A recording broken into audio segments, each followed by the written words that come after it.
بەناوی خوای میری مەزن بینەرانی ئازیز و خۆشەویست درود و سەلامی خواتان لەسەر بێ خۆمان بە بەختەوە دەزانین کە بۆ ڕایەکی تر لە بەرنمەیەکی تر لە میوانی ڕۆژهەڵات بە خزمەتی ئەوەی ئازیز و خۆشەویست گەیشتین بۆ درێژە پێدان بە ئەڵقەی دووەمی و توێژ لەگەڵ جەنابی مامۆستا عەلی ئەحمەد زادە نووسەر و شاعیر و ئەدیبی بەناوبانگی کوردستانی ڕۆژهەڵات لە شاری سەقز بە خزمەتی ئێوەی خۆشەویست و جنای مامۆستا گەیشتینەوە. مامۆستا گیان سپاس دەکەین کە بۆ جاری دووەمیش بە قوربانی کاک دەست خۆشی زۆر زۆر سپاس دەکەم لە زەحمەتەکانتان. مامۆستا بینە سەر یعنی ئێمە لە ئەڵقەی ڕابردووە باسی ئاسارەکان جنابت کرا جناب سێدانە لە ئاسارەکانتان معرفی کرد چ کارایەکتان کردووە لەوە خعدوودان ینی نوێژەکەتان لەگەڵ وەسفی خولەفای ڕاشتینە ئیسا لە ئەوەڵی بەحسی ئەو کتێبی گوزەری بەر تاریخی ئیسلامەکە بوون لەو کتێبە جنابەت چیت کردووە ینی تایبەتمەندی یعنی شتێکە 30 ساڵ تەمەنی خۆت لەسەر ئاسارێکی وەهادانەوە لەم 30 ساڵات چیت کردووە کە لە ئاسارەکانی ترا ئەم شتەی جنابت نەکراوە؟ والله کاک بێزاد ئەو زەحمەتێکە لەوای کێشامە زۆر مەتاڵب هەیە ئەڵبەتە من ئەلان زیندگی خولەفای ڕاشیدین لە نووسەرانی متەفاوت زۆر بۆ مندا ئیسفادەم لێکرێت زۆری هەیە و یەکێ لەوانە کە سیمای سادقی حەزەتی عومەرە کە مامۆستا مەلا عەبدوڵڵای ئەحمەدیان خوا دەرەجاتی عالیکە ئیستیفادەم لێکردا وەلێ ئەو جۆرە کە شاید و باید من سعیم کرد بۆیە ئەو 30 ساڵە خەریکی بووم کامڵ بێ کامل بێت تۆجو بەوەی بەناوی خولەفای ڕاشیدین و چوار لە کار جەڵدیکان بەناوی یەکیان و نامگوزاری کرده بە خاطرەوەی چوار لە دەورەی زیندگیارێکیانە یەک واقعێکی مهم بووە یعنی چوار دەورەی مهم کە بووە لەو زەمانە هاتم جەمبەندیم کرده لەسەری کارم کرده ئەسەن لە زمانی حەجەتی ئەبوو بەکر خۆ سەرکوبی ڕێدە بوو موسەیلەمی کەزاب بوو کە لەگەڵ سەجاحە و خانمی بوو کە ئیزدواج شیراڵا کرد خۆی بە پێغەمبەر زانی حتا لە زمانی حەزەتی محەممەدا خۆی ئیدعای کرد تا ئەوە کە بوو بە زەرب المرسل نووسی نیسف لی نیسف لەک ئەمە نامەیە بوو کە موسەیلمەی کەزاب نووسی بوو حەزەتی محەممەد ئەوە من لەم قسمەتە هەموو ئیدعای پێغەمبەرەکەم قسمەتە بوو من و مەکەش تەنها حیجاز و مەکە بۆ تو پێغەمبەری ئێوە بوو منش پێغەمبەری ئێرەم بعد هەر ئەم ئیدعای بوو تا حەزەر ڕەحلەتی فەرموو فرسەتی زانی کە ئیسە وەختێتی حملە بکا بە موسڵمانەکان وەڵای وەختی تر حەزەتی ئەبوو بەکر خەبەری زانیم بە سەرکردگی خالید بن وەلید سپای نرد و سەرکوبیانیان کرد و موسەیلمەی کەزاب لە بین چوو تاڕماریان کرد کولان ڕیشەکان لە زمانی حەزەتی عومەریشە ئەو لە خەرە فەتحی دوو ئیمپەراتۆری ڕۆم و ئێران وایە بەڵام پرسیارەکەی من ڕوەکاتە ئەم بابەتە کە ئەم ئاسارەی 30 ساڵی جەنابەت یانی 30 ساڵە تەمەنی خۆت داناوە لە پای ئەمە جیاوازی و تایبەتمەندی ئەم کاری جەنابەت سەبارەت بە کتێبەکانی تر چییە؟ مەسەن سیمای سادقی فاڕوقی عەزای مامۆستای ئەحمەدیان هەیە یا لە عەرەبیەکانە بە کوردی بە فارسی شت نووسراوە جەنابەت چیت کردووە کە لەوانەی تر ئەمە نوێکاری جەنابەت چییە لە کار ئەو مەتاڵبانە کە هەیە کاک بێزاد زۆر مەسایل هەیە مثلا سیمای خولەفا لە حەدیسی پەیامبەرە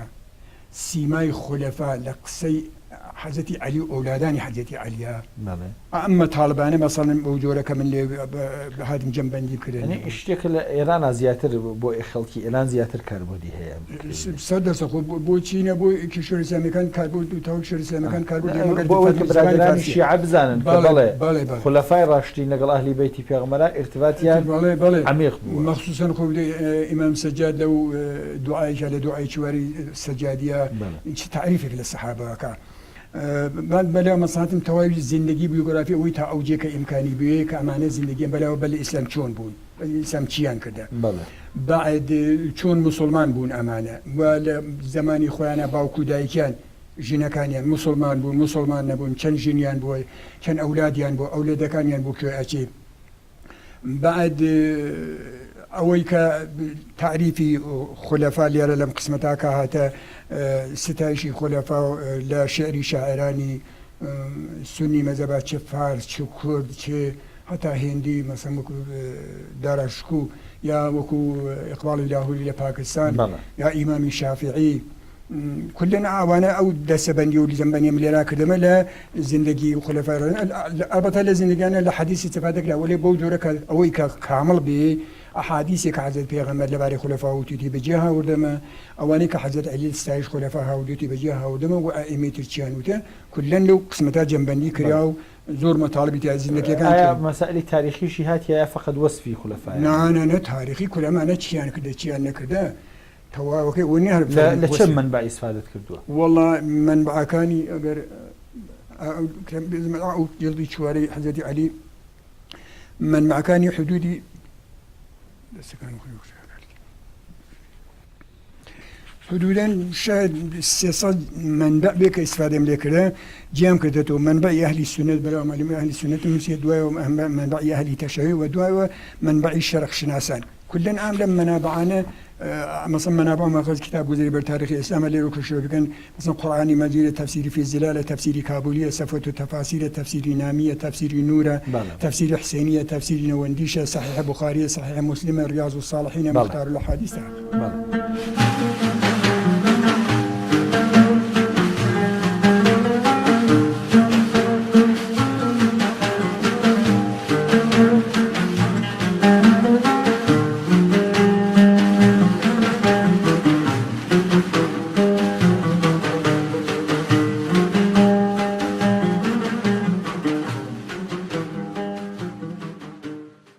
ماسا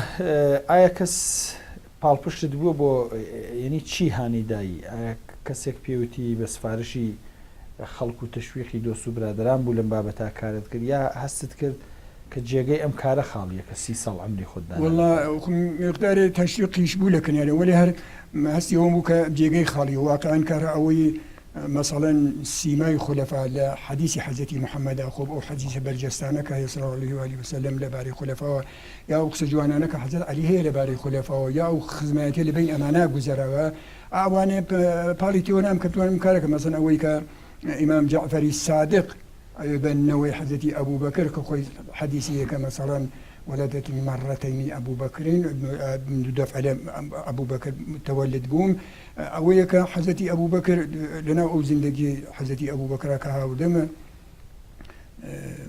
محمد كري أبو بكر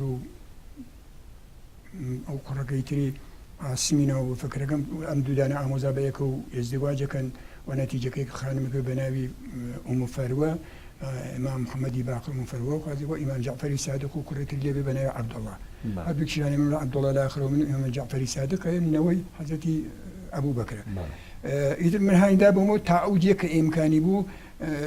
مقدار إذا أبويك بالذهن بغاو أبويك نوت راويتها إذا بيجمي تعوجي إمكاني بو ألم منابع استفادة من كذا نمشش ذاك ويتركوا يسد من ناجم توكلا كامل شيء إمكاني زور شيء هبي مثلا من برشاو من كوت بيولارنا من سيما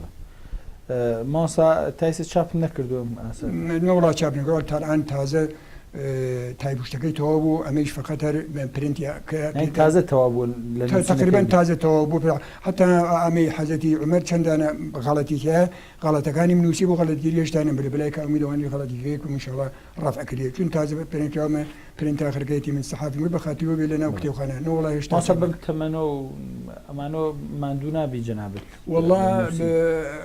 کاک بێزاد ئیحساسی ماندووی ناکەم وەلی تر مقدارێ چاومی ضعیف کرده بخواستگی چاو مقدار خود ضعیف بود چاو روی چند ساعت مطالعات کردم بوم دانه والله اگر عرض کم که لوانه بیشم لشمارش نه مگر لخوتنا که لوقتی خدمتا ویتر شوانه بود زیادی بروجه دوین ورون مدرسه تعطیل بود یا شوانه خلیقه بود ولی الان لا دوای بعضیش مهم میشه مثلا هاوکاران بیان کرد اره دوستی که می اره تو چی تو نسدادی هیو نسیما دەرناکەوی وچم کاگەی من بێسەدا و بێسیمەم و لە ماڵ و دانیشتم و ئیتر بازە لاو کارەکان زانی من خەریکەم کارانم ئەیان تو بۆ دەرناکەی بۆ نایتر هەر خەریکەمانە بووم زیاتر الان وتی وەستە بازنشت بووم زۆر مطالعەکەم فقط بۆ خەوتنەکە نەبێ خواردن و خەوتن نەبێ ئەزەل خوازم میتر باوەڕ فەرمووی ئیسراحەتم نەر خەریکم غيري أمانة شيء الموسيقى غيري أمانة أو درر حادثة كهرب عرضم كردي لا أحاديثك كمنبع أهل السنة وأهل تشيع مشتركا عرضم كردي تحقيقات دوري دانشگاهين بوا نسيم وتايب كريال يرمات وكرم توضيحي شمدا مقداره أمانا بيزا وإن شاء الله بيزا غيري غيري أما كارێکی مهم الآن بەدەستمەوە تەرجمەی 30 جزئی قورآنە بە شعری فارسی الآن لە جزئی 19 هم زمسانە کولن خەریکەوە بووم ئیتر زۆریش بۆ لەسەر چاوم تەسیری دانا مەتاڵبێتر الآن هەیە لە نمونەی لە سوورە کورد مثلا سوورەی فاتحەکەمان بۆ بخوێنیتەوە دوای مقدمێکم بۆ نووسێت سوورەی فاتحەکە بەم جۆرە بسم حق آغاز سخن ابتدا بخشنده مهربان باشد خدا حمد شایان بر خدای راستین آن که پروردگار این عالمین آن خدا کو بخشنده مهربان بس رؤوف و مهربان بر بندگان باشد ایزد مالک روز جزا نیست حاکم روز دین کس جز خدا می پرستم ای خدا تنها تو را هم ز تو خواهم یاری خدایا خود هدایت کن تو ما را ای کریم آن هدایت سوی راه مستقیم آن هدایت سوی راه مستقیم راه آنانی که نعمت داده ای نعمت جاوید رحمت داده ای غیر آنان خشم گیری ز ایشان همچنین هم غیر راه گمراهان و مسوری معنی کلمه والله علينا ام تقریبا شماری آیەکانم بۆ داناوە و سوورەی فاتحەکە حەو ئایەیە یەکی ئینەکەی بوو تەرجەمەکەی بوو بەر لە ئەمەش ئەو ئاسارەی ترەکە هەیە گوڵگەشتێک لە قورئانایە کە مقدارێکم لە مقدمەکەی شعرەکانی بخوێندەوە الان و ئامادەیە و ئینشاڵڵا پرنتی ئاخری تەواو بووە و ئامادەیە بۆ چاپ ئاساری ترکە هەیە بەدەستەوە پندنامە ئەتارە چین دەورانی مناڵیم بووە لە مەکتەبا خوێندەمە زۆر عەلاقە پێبوو کتێوەکەی کە الان لە دەسا هەیە خەریکە لە بینەچی تەسحیحم کردو و مقدمەیەکی کامڵم بۆ نووسی و تەوزیحم لەسەردا و ئەویشم ئامادە کرا ئەم پرنت کرا و خەریق قەڵەدگیریەکەی ئەویش ئامادە بێ بۆ چاپ مەطلبێ ترکە بەدەستەوەیە وتەی پیشینیان یا زەربولمەسەلی پیشینیان کە زۆر جالب و جوانە ئەویش مقدمەیەکی کامڵم بۆ نووسێ بە کوردی کە هەر منطقەی زەربولمەسەلێکی جیاوازی خۆی هەیە لە مەناتقی کوردستانە و هەر زەربولمەسەلێک دارای مەفاد و مەفهومێکی زۆر جوانە حتا بەعزێ لەو زەربولمەسەلە ئیشارە بە ئایە قورئان ئیشارە بە حەدیثەکە حتا ئیشارە بە ئایە قورئان ژێر ڕێسی بوو بە خوری ئەو ڕێسی بوو بە خوری و لە قورئانە هەمانەکە فەرمێ ئەی مؤمنان کارە مەکەن وەک ژنێ بن کە ڕێسەکەی لە ئاخرە و شیە کاتەوە بخۆری یا ئەو بە ئیشارە بە حەدیثەکە فەرمێ حاسب بمقصود ناقا منجلو حديث پیغمبرك فرمى الحسود لا يسود بعد هر پندكم هاوده للشعر شن نمونه‌ای که بخونید او لما بيتي الف و ب دامنا مثلا بيتي عذاب كارد با نبي زايا عذاب كارد با نبي زايا دايم ورياب اوي ازايا دايم وريايا اوي ازايا آزاد هر کس به یقینی خوی عیسی بدین خوی موسی بدین خوی ئاردی بن درک گرد نابێتەوە ئەیبی کە ڕوویدا ناگەڕێتەوە ئاردی ورد لە ماڵ خاوەنی دەردێ لە خاوەن ماڵە هەرچی بەسەردێ ئاردی ڕۆژتۆ و سۆسەکەی ماوە دەوری تەواوە و وادەی نەماوە ئاژاوەگێڕە دوڕووی بێ حەیا سەرێکی هەیە و هەزاران سەودا ئاسیا و چییە خۆ زۆر سادەیە نایە و کونایە و ئەمجا پاکەیە ئاسیا و کارەکە و گەنمە هاڕێنێ چەقەنە سەرروگەی خۆی دەشکێنێ ئاش کەوتە لۆژە دانی لێ بڕا لەم پاودانە بێ دایم هەر ئەدزێ ئەم هەموو پەندە چۆن کۆ کردوتە ینی گەڕاوی یا ئەم هەموو پەندە ئەمەش سابقەیەکی زۆریە کاک بێزار لە حتا لە زمانێک لە مەدرسە بووم بە مناڵەکانمە ئەوە دایک و باوکتان لە ماڵە پەندەزانێک گشتیان مەسەڵەن کدوم بە تەکلیفی بۆیان پەندیان بۆ ئاهەورم دایک و باوکیان ئەیان گێڕاوە یا هەتای دانیکشە مامۆستایەک منێ بەنێ مامۆستا عەزیزیە مامۆستا عەزیزە کەم ئەوش نەوارێکیان بۆ هێنام کە ڕەگی کردبوو بە شێعر لەوانەوەی لە هەر کەسێ وزار ئەوەی کە خۆمەم زانی نووسیم و ئەوەش لە مەسەن پیاوێکی ڕیشتی یا ژنێکی تحقیقی مەیدانی باڵێ دەمێکە زۆر ئیتر ئەوەش هەر لە دەورانی تدریسمە لەسەر ئەوە کارم کردو مەخسوسن زیاتر دانش ئامۆزەکانم منبع بوون لە دایکەوە گەم دایک و باوکتانێ باوە گەورەتانێ دایە گەورەتانێ سوالی لێ بکەن بێژن زەربولمەسەلی کوردیمان ببێژن ئەیان نووسی بۆیانی هاوردە غیری ئەمانە غیری ئەمانە کاری تر کە هەیە بە ناوی تەسویرگەری قورئان يعني ئاراهەیە ئەدەبی لە قورئانە بەڵێ ئەو ئاراهەیە ئەدەبی لە قورئانە كلن أو مثلا صناعتي كتاب صناعتي أدبي أو جسري كارم كدو نوسيمو إتروم دان راولي تكون متاسفانه وقتي أولي كإنسان توانا وكاربكا بعد دواي أو آثار كتير بنابي أربعينيات الحديث لباري صوابي قرآن وقراءة قرآن والبته سلسلة الحديث لا يدا زوربو حديثانا أوشم جم كردتوا باپەیڕەوی لە 40 جامی کتێوکی بەناوی 40 من شاتم ئەو کارم کردەوە حەدیثایەکی سەحیحە لەبارەی سەوابی قورئانەوە هەیە و خوێندنی قورئان ئەو 40ەیش هەیە کتێوێتر کە هەیە تقریبا تەنز و ئیجتیماعیە لەبارەی و مهاجرت بۆ شار و جوانانی دێدێن بۆ شار کەشاوەرزی بەجێهێڵن دێن چیەکەن و چی ناکەن ئەوش بەناوی خولە و خەرامان ماڵیان لە شارە دێ مەسەڵەن ئەو کەشاوەرزیە بەجێڵێ ئەو زیندگی جوان و پاکە بەجێ ئێڵێ دێتە شار لێرە خۆب زیندگی نەهڵە سەرڕوا بۆ شیرکە دوژنەکەی لە ماڵ و بەجێ ئێڵێت و هەزار مشکلات بە وجود دێ ئەو شەریک بە سوورەتی تەنز یا مناڵێکە ڕاتە مەدرسە چیەکە چی ناکە جوانی ڕواە دەرسە خوێنێ یا بە دوای عەیاشیایە ئەو قسمەتەیش هەیە بە دوای ئەوە خاتراتی خۆت نووسی و ماوسە خاتر بە ناوی زیندگی من بڵێ ئەویش هەیە بە ناوی زیندگی من تا ئێرە هاتوێن تقریبان ئەوەی کە چۆن گوزەرا چیم کردێ چیم نەکردێت تا سەلاکاتم چۆن بووە بە ناوی زیندگی من ئەویش نووسیمە و لە ساڵی 83 کە چۆن بۆ حەج بە ناوی سەفەرنامەی حەج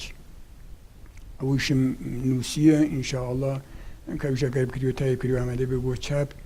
و شعری کوردیش بە عنوانی دیوانی کوردی و دیوانی فارسی و شعریش مەیە مقدارێک بەڵێ ئەکرێ نمونەی لە شعرەکانت خوێنیتەوە بۆ بینەران ئەی خۆدا ئەی یاوەری بێ یاوەران هەر تۆ داوەر باشترینی داوەران چی بکەم وا ڕوو لە کێکەم نیمە ڕوو سەر هەڵێنم بۆ حزورت بێمە ڕوو چارە ڕەش خۆم ڕوو سفیدی رووسیا ڕووی سفیدی نامەکەیشم هەرسیا حاکمی ڕۆژی ئەلەستی بێفەنا من متوعی وادەکەی قال و بەلا من متیعی وادەکەی قال و بەلا بۆ ئەلەستت گیان فدای پەیمان دەکەم من کە بەندەم سەر لە ڕێت قوربان دەکەم ڕەحمی تۆم بێ گەنجی دنیام نایەوێ ڕۆحەکەم پەروانە شەمعی تۆی دەوێ هەر بە ناوی تۆ دەژیم و دەچمە خەو چون بە ناوت گۆچ کراوم ڕۆژ و شەو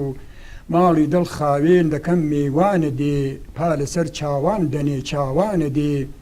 تاجی کەڕەمنام لەسەر بێ پادشام گەرچی غەیری تۆ لە دنیا بێ پەنام عەقلی سەرکەش بێ ئەوینی گەرنەوێ بێ ئەوین کەی عەقڵەتوانێ سەرکەوێ هەر کەلامێک هاتە گوێم و دەمچەشین خوش نەبوو لام هیچ کەلامێک وەک ئەوین بولبولی باخی ئەوینن عاشقان وان لەسەر گوڵ عێشقی گەشدا بێنیشان چاوی ئابد شەونە خەوتووی تا بەیان ڕازە لەگەڵ مەعبودە دەیکا بەیان ژینی دنیام ناوێ ئاژاوەیە لێم گەڕن لێ دوور کەوم گێژاوەیە ڕۆژ و شەو بۆ تۆیە من فەرمان دەبەم چون لە لوتفی تۆیە من ئیحسان دەبەم خۆت دەفەرمووی فەذکورونی وا دەکەم یادی تۆ من بێخلافەن وا دەکەم وا بە ئەذکورکم کەرەم پاداشەکەی وا بە ئەذکورکم کەرەم پاداشە دەی تۆ کەریمی یادی عەبدی خۆت دەکەی گەر خەڵاتی ڕەحمەتی تۆم بێ لەبەر من لە ناخی ئاو و ئاگر دێمە دەر سەر لە دەرگای بارگای یەکتا دەنێم دەست لە ئەڵقەی عوروەت الوسقا دەنێم تۆ کەریمی من گەداکەی بێنەوا جا گەدای بێ کەریمەن جا گەداکەی بێ کەریمەن ژین دەکا من گەدام و چاوەڕوانی ڕەحمی حەق وەک میسالی هەشت فێرقەی مستەحەق یا محەممەد ڕەحمەتەن للعالەمین شافعم بی یا شەفیع المذنبین با لەسەر کرداری موسلح بێتە خوار بارشی ڕەحمەت بوێنەی نەوبەهار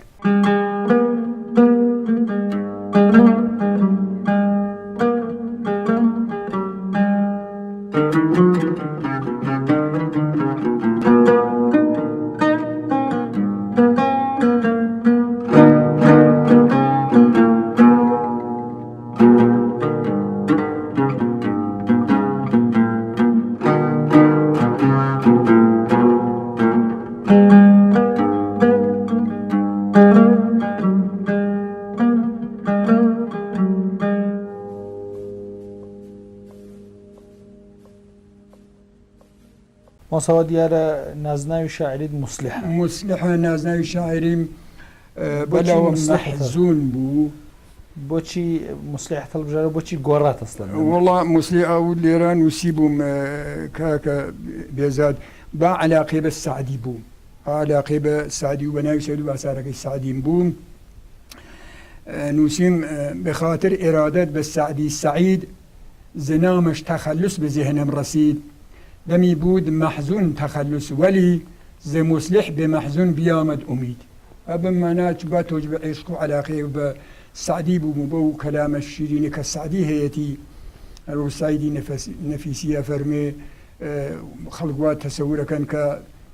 كسعدي حوصة صالون بزواني إما قسية كد ولي نعمل شي بيجي نخ إما دواي حوصة صال إيمين بزواني سعدي قسية كان كوقت بنياني وفارسي ولا دار. مصا الشعر كان تو زيادة كم مزموناك أقدر. والله كاك زيادة مزمون دينية وبعد انتقادات مثلا جامعة ل كساني ككاركان يندرسني على مبوارانة زيادة دينية مثلا بويا ومناجات دينية اجتماعية. بالي اجتماعية زندگي اجتماعي كلا أوي بدأت جامعة أخوة الدنيا هيك نية لو بورانا زيادة تو عشقو نازانم عشقي بقولو ببلبلو بتشاو أنا من عام مخالفي أوانا. بله. أي الشعر الفارسي كان زيادة شو بواره؟ أي شيء تقريبا مزمون الشعر الفارسي كان يشرو هنا لو موارد أنا أي شيء قال فرمي لو شد بوخين مو فرموا الشعر كي كرت مو یکی هاوکاران فوتی کردبوو لە یرەسیکیان بۆ تەشکیل دا پێم خۆشەگەرەوە بخوێنمەوە بە ناوی یادیار لەو مەجەلەی ڕشتی 50 و شماری 54 چاپیان کرد. کێ بوو کە فۆت کرد؟ مەرحومی شیرازی بوو، بەڵێ خیابانی ناونا ئوستاد شیرازی. جەلسیکیان بۆ تەشکیل دا یاد بود ئیتر ئەم شارم لێ قەرائەت کرد بە ناوی یادیار. بياد يار مرا غم بدل رسید امشب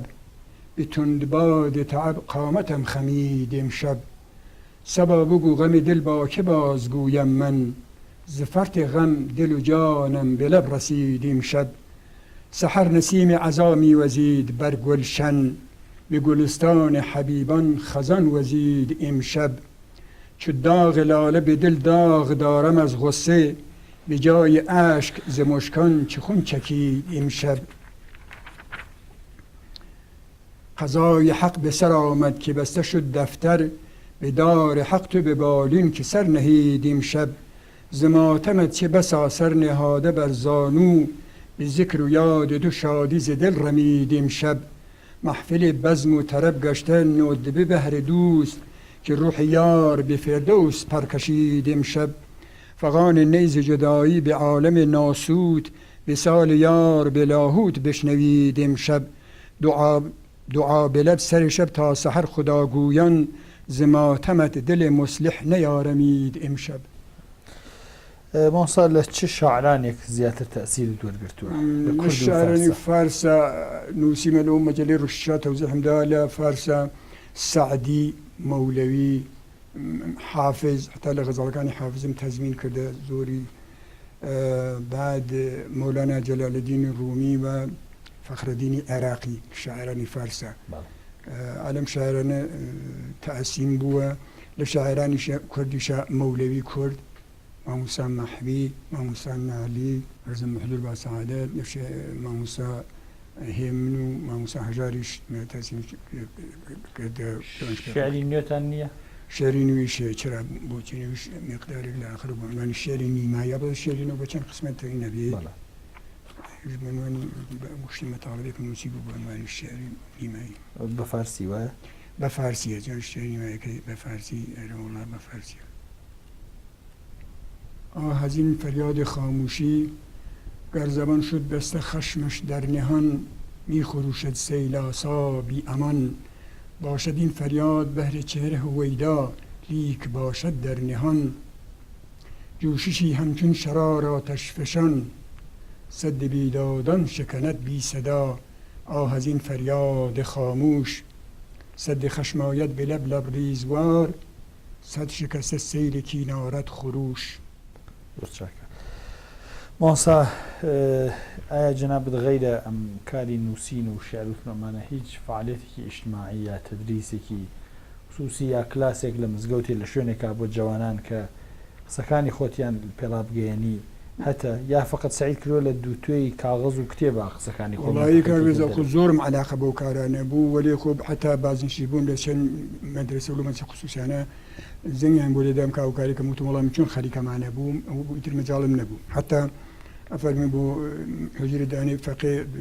چوو بۆ لای مامۆسای کە دەچ بێ ناونشان منیدا بوو بۆ لستانی بۆ معنیکە هات پێی وتم ڕۆژێ سەعاتێنی و سەعاتات 10 دقیقە و 15 دقیقە وتم وەڵڵی کاکەگیان خۆڵت پێ نادەم چون نە کارەکەم زۆرە ئابە و جۆرێ و ناتوان مەشی وەختێک بۆ تو دابن و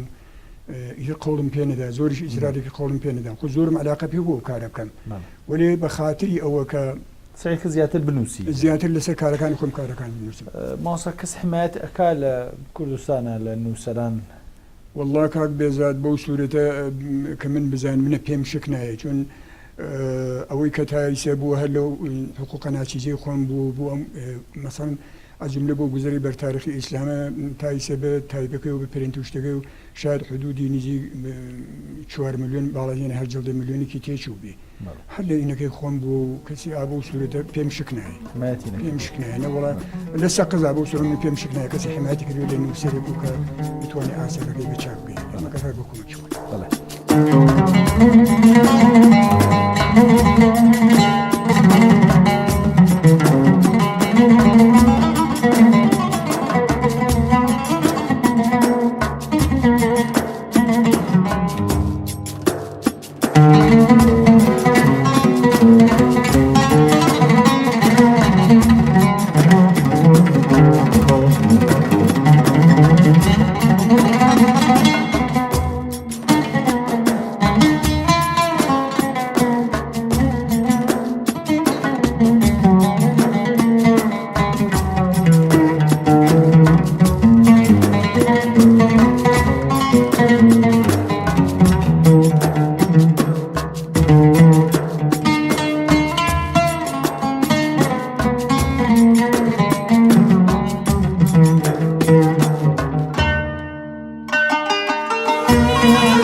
ماسا جنابەت وەکو نووسەرێک ئایستا بۆ نووسەرانی تازە بۆ گەنجان چ قسە و پەیامێکت هەیە لێرەوە بۆیان والله پەیامەکە ئەوەیە بۆ نووسەرانی خۆشەویستە جوان چ شاعر بێ چ نووسەر بێ ئەو خۆ بە ئینسان یەک شەوە نابێ بە هەموو شتێک تەمرینە لەسەر بێ ئەو شتەکە ئینووسن لەسەری بڕۆن و دووبارە تکراریکەن و دووبارە تەمرینی لەسەرکەن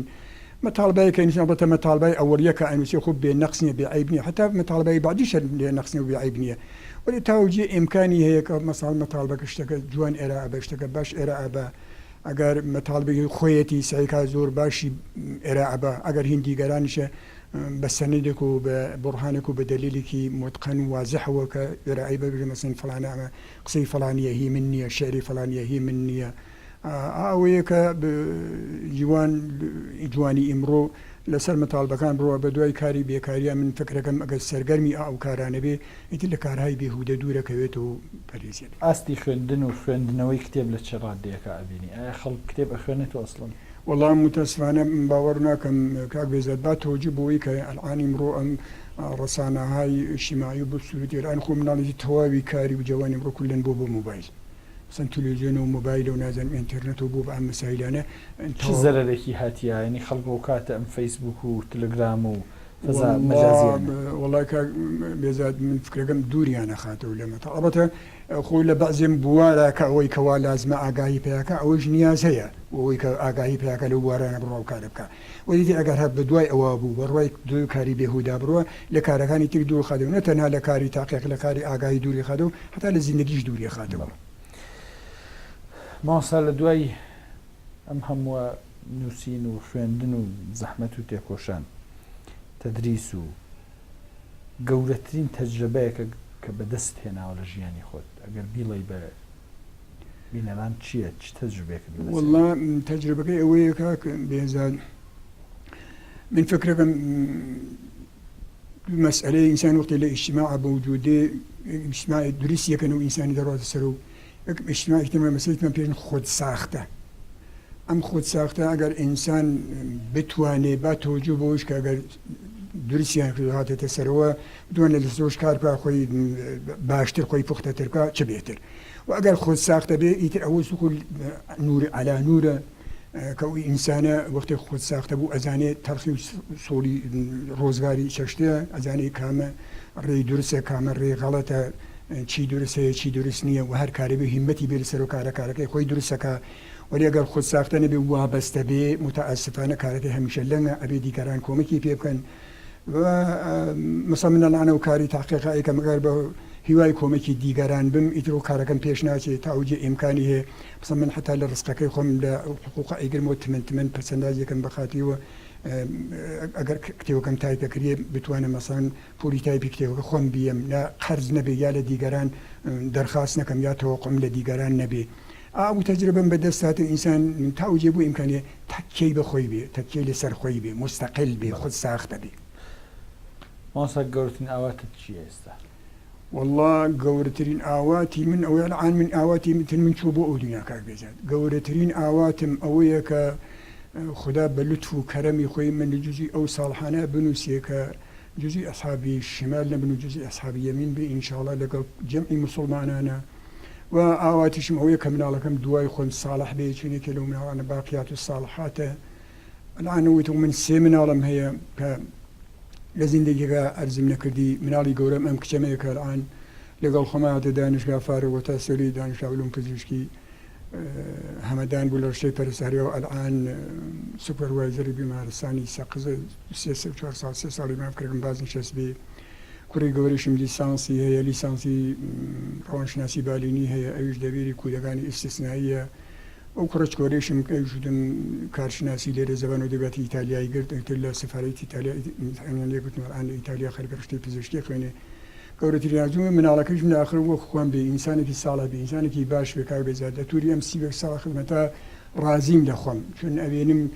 ئەولیای دانیشتم و دانیشتم مەسەڵەن خانەوادەی وا بووە من دوو نەسڵی کا بێزاد لەلام دەرسی خوێندە مەسەڵەن مناڵ هاتێ گەڕایەتە خۆی تێ مەسەڵەن دایکم یا باوکم لە لای تۆ دانیشتآموز بووە ئەوەیتە بۆ من ئفتێخارەوە ئینشاڵڵا مناڵەکەشم دوای خۆم وا بێ کچەکەم خراپ نییە ئەوەی خەڵک لە بیمارستانە کوردن بەدەستی ڕازیە کارەکانی باشە تقریبن لە ڕێی خۆمە حرەکەت وەریتر کوڕ و خۆم بڕۆ کوڕ مناڵیم ڕۆزگارە هێشتا باسە شکری گەرەکە لە اختیاری باوکو دایکە کەمتر هەیە ئەوەیە کە گەورەترین ئارزووم وەی مناڵەکەم باش بێ ئینشاءڵڵا